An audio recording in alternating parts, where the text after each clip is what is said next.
I think within a month of reaching MICA, there was a flood. I mean, Ahmedabad had not seen rains like that for 60 years. And that's when the earthquake happened. But then 9/11 happened.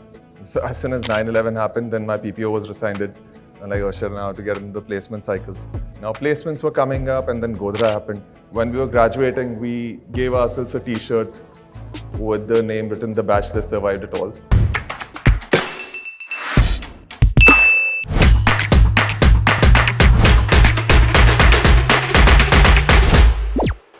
Okay, awesome.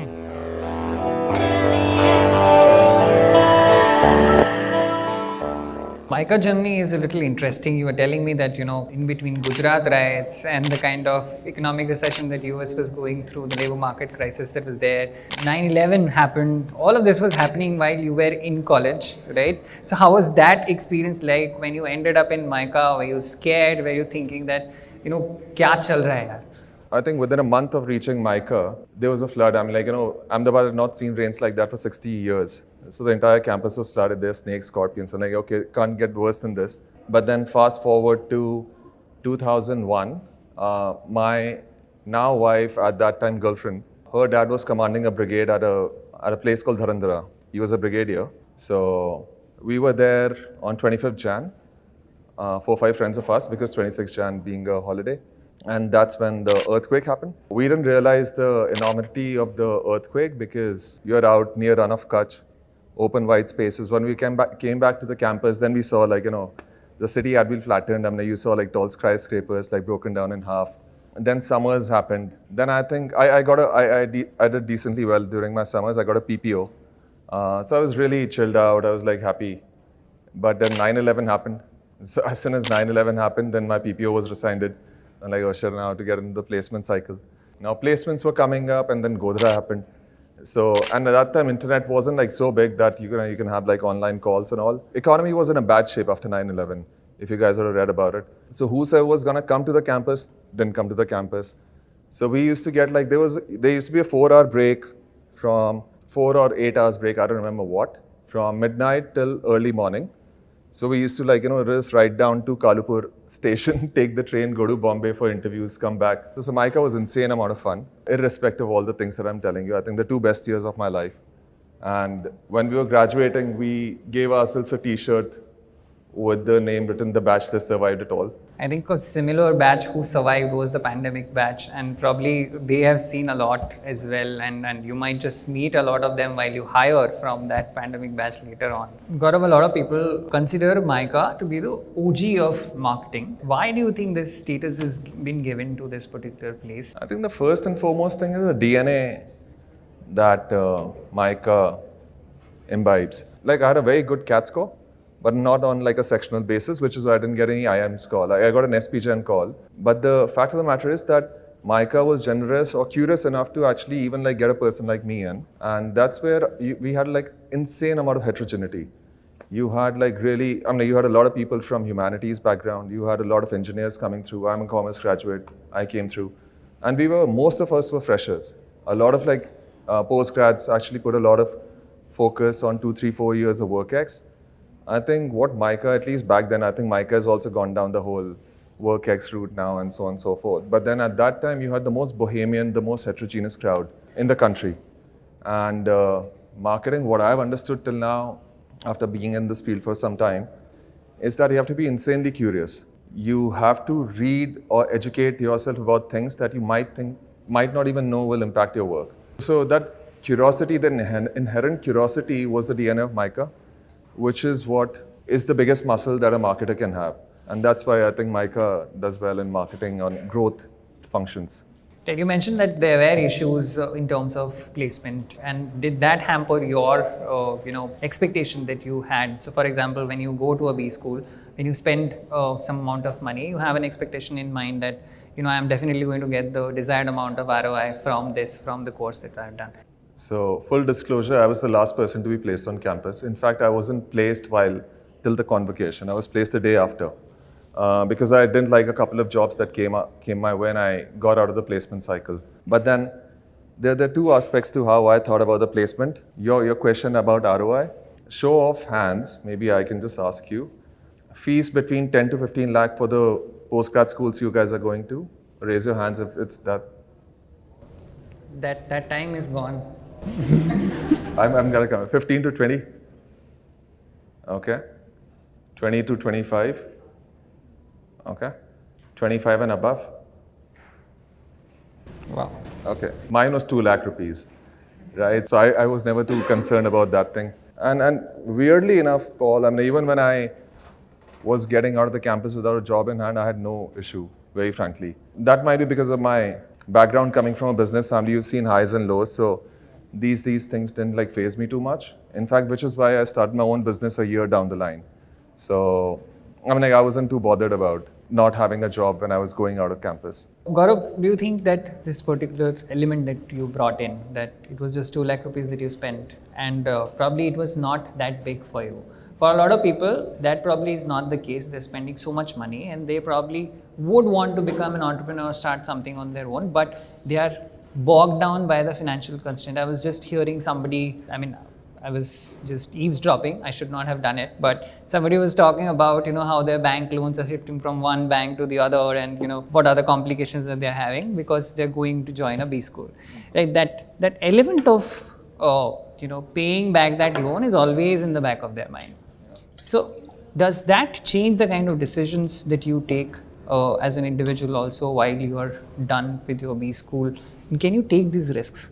Oh, absolutely. I'll be the last person to say that, the responsibilities or the loans be damned and you do whatever you want to do. Everybody's life situation is different. Mine was different. I was lucky enough to come from a privileged background where 2 lakh didn't matter to me, even if I didn't work for like a year. I'm like, even when I came back home to Jaipur, I'm like, my parents were like, why are you doing this? I mean, just, I'm like, no, I'll do it myself. But then, yeah, everybody's life story is different. So whosoever has bills to pay, I think that becomes like the first thing. I've got this theory, you cannot innovate when you're under stress. So if you're under stress of meeting your bills and you're trying to do something, very rarely would you have one person who will actually get through, but then that person becomes like the story that everybody tells. As I said, I like statistics. The statistics against this kind of success is not very good. The probability of this coming through is not so good. So if you have that kind of loan burden, which only you can pay off, then definitely take the safer route. I'm a big believer in that. But on top of that thing, like I just told you about, starting a brand DNA. I had a startup in Jaipur when startups were looked down upon. Nobody understood. And I was traveling for 2 months or 1.5 months every year. A lot of people do that now. That I could do only at that time. A lot of people ask me, I've been on internet for the past 15 years.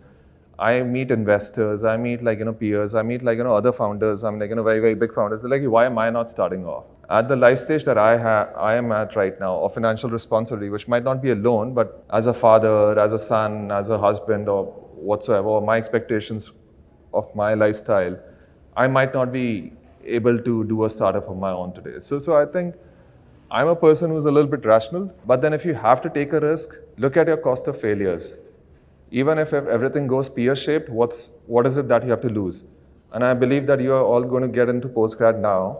When I was in your stage, 2000 mein, us time I got MICA. Maybe if I would have put more, I might have gone to IMA or something. But at that time, losing that 1 year was like a huge thing on my head. Ki yaar, ek saal nahi chhodna hai. But now that I look back on it, I'm like, yaar, what the hell, yeah? If I had somebody telling me that 1 year doesn't matter when you're going to be living for 75, 80 years, then I might have done something different. This is the best time to take a risk, but again, the first port of call is your responsibilities if you have to carry them out. Otherwise, this is the best time to take a risk. Lovely. And was it a risk that you were taking when you joined a company like Yahoo? Because there were 2 other offers also at that point in time, as you mentioned over a call while we were having a chat. And you said that all of a sudden you had 3 offers to choose from, and you chose Yahoo at that point in time. What time was it? Why did you choose Yahoo? And what was the work that you were supposed to do, and how much did you do there? So just prior to this, 2008 is when I joined Yahoo, but 2006 is when I came back to Gurgaon, again for personal reasons. So I shut down Brand DNA and I came down to Gurgaon while it was doing very well, but then I had to come to Gurgaon for personal reasons. From 2002 to 2006 November, it's almost 4.5 years, my CV no HR would touch with a 10-foot pole also, right? कि कुछ तो ये जयपुर में खुद का कुछ कर रहा है, एक साल में agencies छोड़ रहा है and all that. So nobody would touch. And my peers, my batchmates are like all doing like what they're doing. I was earning more than them, but my CV was not the traditionally strong one. Yeah. So I got into an IT services company, 1.5 years. Then I said that not enjoying it, IT services, I want to be at the forefront, not in IT services where it's B2B, I wanted to be in a B2C.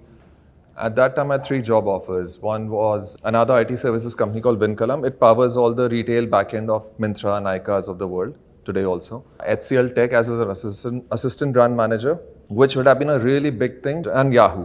So the 3 things because of which I let go of HCL and I chose Yahoo.